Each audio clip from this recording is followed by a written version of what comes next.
Hello there, and welcome to part 12, if I'm correct, of You're Being Shaped, which is a series of videos I'm doing about Vance Packard's book, The People Shapers.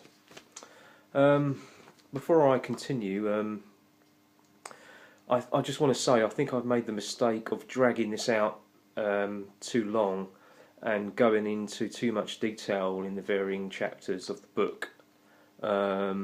I think I did that in the last topic on Julian Huxley and Aldous Huxley as well, because I'm more interested in ideas, about the writers and everything. I'm not really. I feel I had to kind of explain it, but I think I went too far with that. I think you get the picture. So in the future, if I'm discussing a book, I'd like to just give you a brief intro on what it's about, and then discuss the deeper meanings of the implications of what it can mean to us, and go on from there. Really, I don't want to go into too much detail, so I'm going to kind of wrap this up. Just go through the last few chapters of the book, and then on the last bit I can just discuss kind of ideas and a few kind of final thoughts. So let's just continue briefly. Let's just flip through this. I was moving on to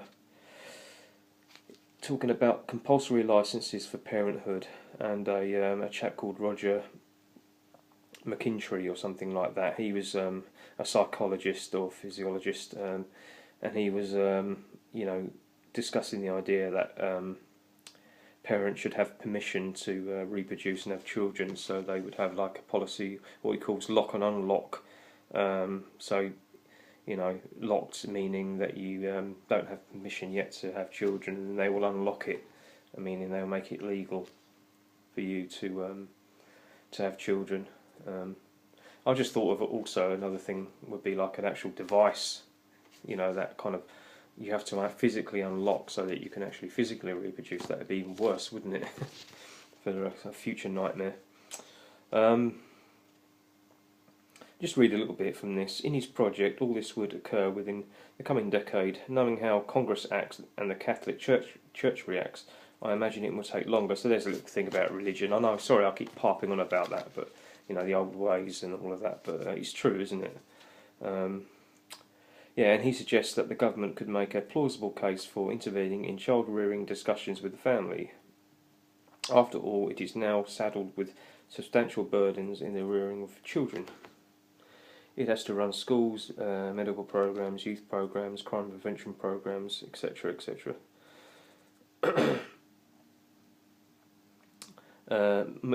Lynchery has received hundreds of letters from people who have read about his unlock proposal. The comments range from right on,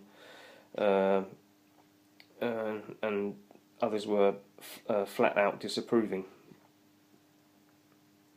He might find cheer in the fact that all really revolutionary ideas take a few years to catch on with the public. In this section, making biological alterations. Here we read, direct genetic engineering with humans is not likely to be a possibility that can fascinate or worry us before, say, 1984. Yeah, remember this was 1978 this was written, but before the year 2000 it will probably be possible to modify physical traits and bodily processes if only 1, 2 or 3 genes are in control. Yeah, it's interesting. I mean, obviously they've cloned animals and they've modified them, and they've probably modified humans without telling us anyway, I think. So, yeah, it talks about switching on genes or switching off genes, which has positive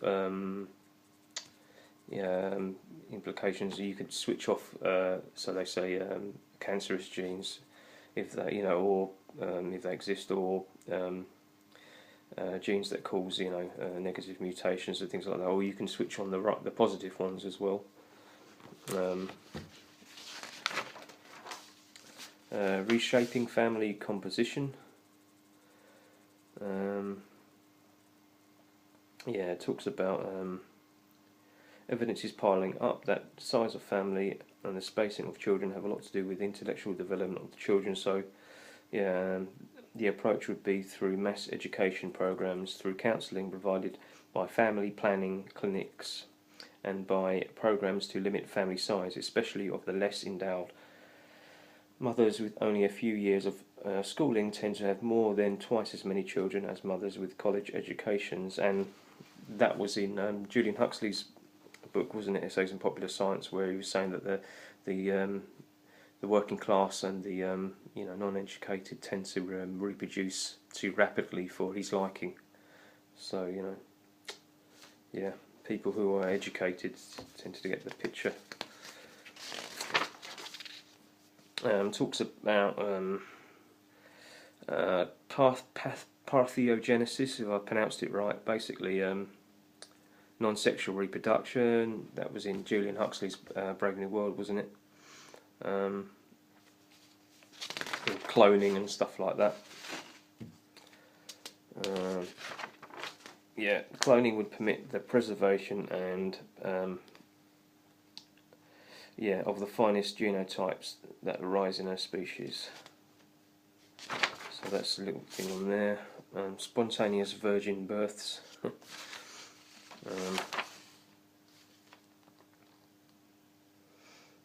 Yeah.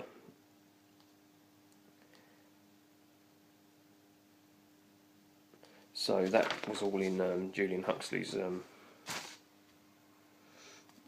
book as well. I'm going to skip a lot of this, more on human cloning, can it become possible, and things like that. Here you have the work on man-animal, so it's mixing animal with man to create a new kind of creature. I think the mythical name here it says is Chimera. Chimera, I think it's pronounced. I probably got it wrong. Yeah, that's a kind of a hybrid, basically. And that's always kind of existed in mythology, isn't it? But it's a real possibility. But more kind of maybe relevant, I guess you could say, was the idea of man and computer. And here it says, I'm creating the man-computer.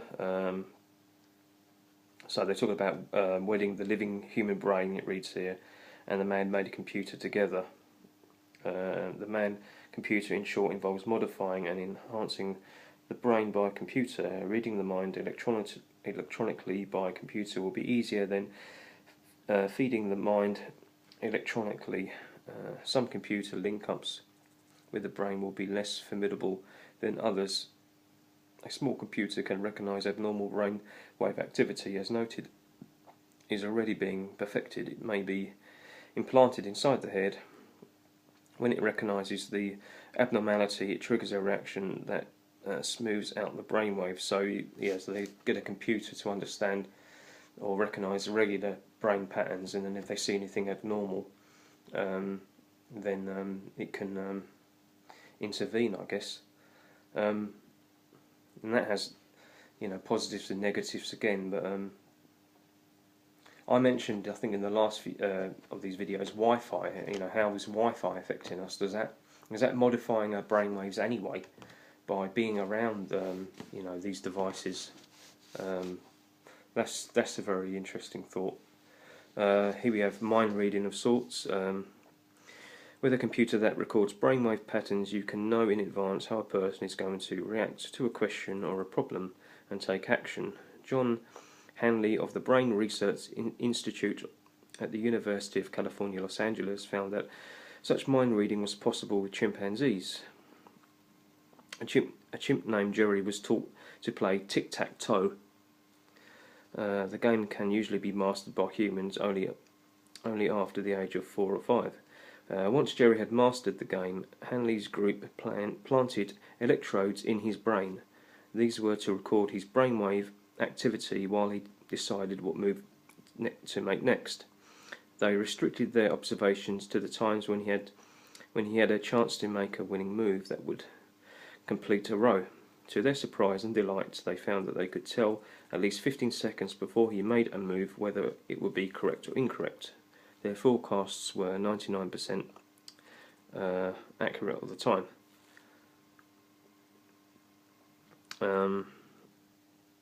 Yeah, so that's interesting. Kind of almost like mind reading in a way. Yeah, here it reads, another suggestion is that students at the consoles of computerized teaching machines could wear brainwave recorders. These would give the machine 10 seconds notice when the student was about to make a wrong answer. In that time, a lightning swift computer could easily rephrase the question or switch to a slightly easier one. And here it reads, minds that move matter.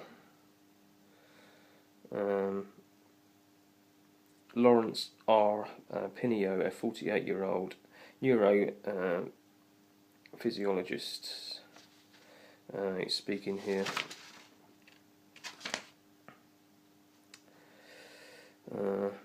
Had long yearned to be able to write as fast as he could think.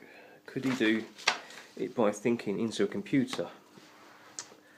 Some idea. He still cannot write as fast as he thinks, but after a 2-year experiment, he has proved that you can think into a computer, and that the instructions you think can cause the computer to activate and move remote control cameras or other machines. In short, the machines obey your mental instructions. So that's interesting there. Pinio stated with the motor theory of thought. Pinio started with the motor theory of thought. This holds that verbal thinking is nothing more than subvocal speech. With a number of subjects, he attached electrodes to the area of the scalp near the region where speech originates. One command they were to think of a word such as schoolboy or start on the left. They were to repeat the word in their minds 10 times. All this thinking of words was being registered by the computer. So let's stop there and I'll read on in part 13.